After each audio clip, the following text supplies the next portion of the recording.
Hi, I'm Bob Weir with another interview of People in the News in North Texas. My guest today is Laile Neal, candidate for Place 1 on the Flower Mound Council. Thank you for being here, Laile. Thanks, Bob. Thanks for having me. I hope my throat holds out. If you would, please begin by telling our viewers something about your background. Okay, well, I've been here in Flower Mound for 13 years now. My wife and I moved from Louisville back in 2006. We had one daughter. We've had two more daughters since we've been here. I'm a pilot instructor at a company called Bombardier, teaching corporate aircraft, and big avid runner, and proud cancer survivor. Oh. All right, so how about telling us what you think are the most salient issues in Flower Mound right now?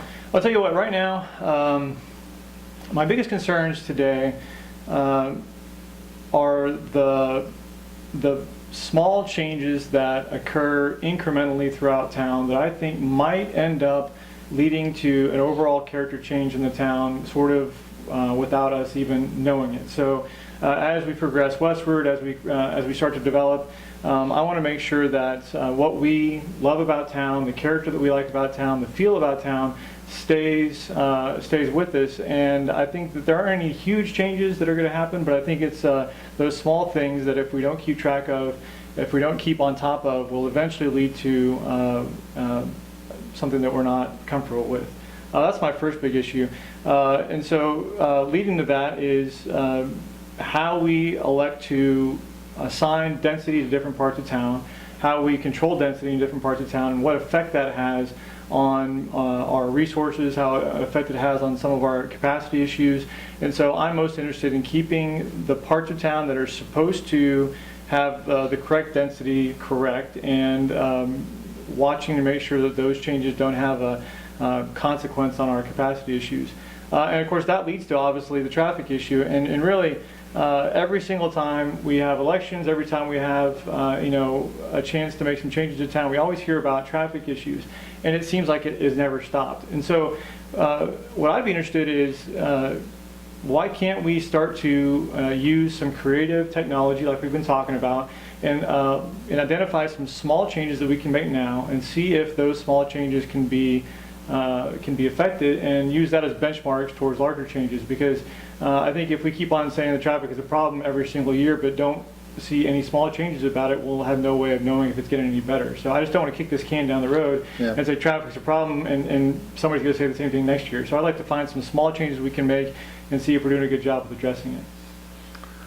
Yeah, traffic is a fact of life, and it's difficult to find a real solution to it. The roads have been widened, and more lanes and all, and certainly that took some prescience on the part of the past council members. So thank goodness for that, because we have some wider roads now.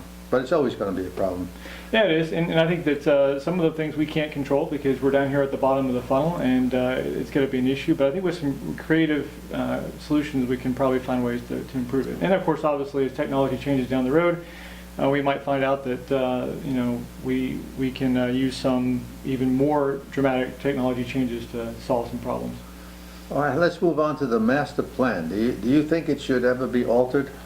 Well, I think it's a great framework. In fact, as far as altered is concerned, I've been on P&Z now for a couple of years, and I have in fact voted to change the master plan. And the issue is changes. Yeah, they've happened. I think that if you're going to change the master plan, I think that you have to have a really clear understanding of the actual consequences and the unintended consequences of those changes. And so I'm not opposed to changing the master plan. I think there are places where it can be changed.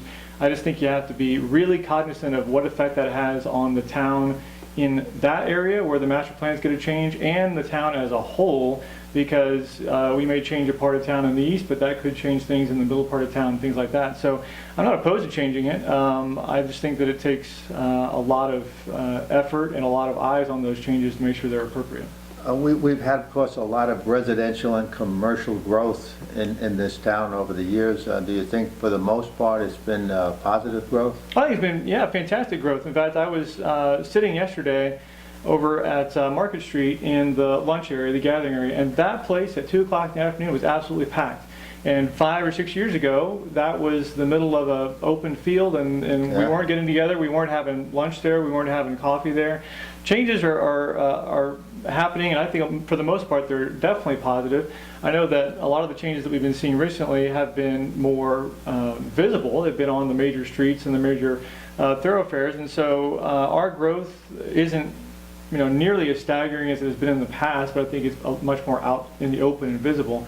And I think it's in a great direction. Now, I would say that going forward, I think that we would be better served by changes in a specific direction. So I've talked to economic development so far and said, hey, is there a specific direction that we could grow the town that we could target and market and see if we're growing in that direction and targeting specific businesses that we're looking for, as opposed to sort of anybody come in and develop. I think that we could definitely have a plan that is much more targeted and direct. And what do you think about the TERS for Lakeside?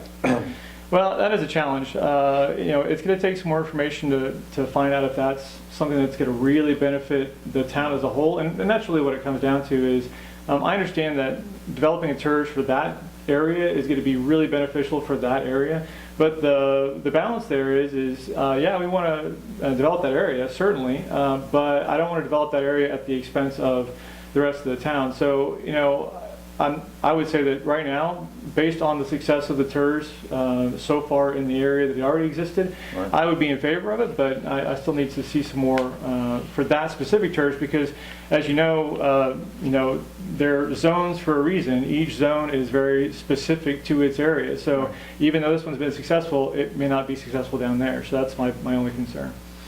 All right, there are going to be propositions on the ballot, 4 propositions. I asked this of each candidate, and we'll go quickly through them. Proposition A, ask voters to authorize a monthly stipend of $300 for the mayor and $200 for council members. How do you feel? Well, obviously the town attorney said that that's required to provide protection, and if that's what the attorney says, then I'll have to agree with that, certainly. I think some other candidates have said the same thing, and I'm certainly on the same page. I'll probably just donate my my monthly stipend to charity. It's certainly not enough to tempt me to run or anything like that. You mean you're not going to get rich for $200? I don't think I'm going to get. I can't. No, sorry. All right. Proposition B, ask voters to remove the requirement. Excuse me. That all ordinances adopted by the town be published in the town's official newspaper, which they say is a Denton Record Chronicle. The publication costs are $2,000 a year. How do you feel?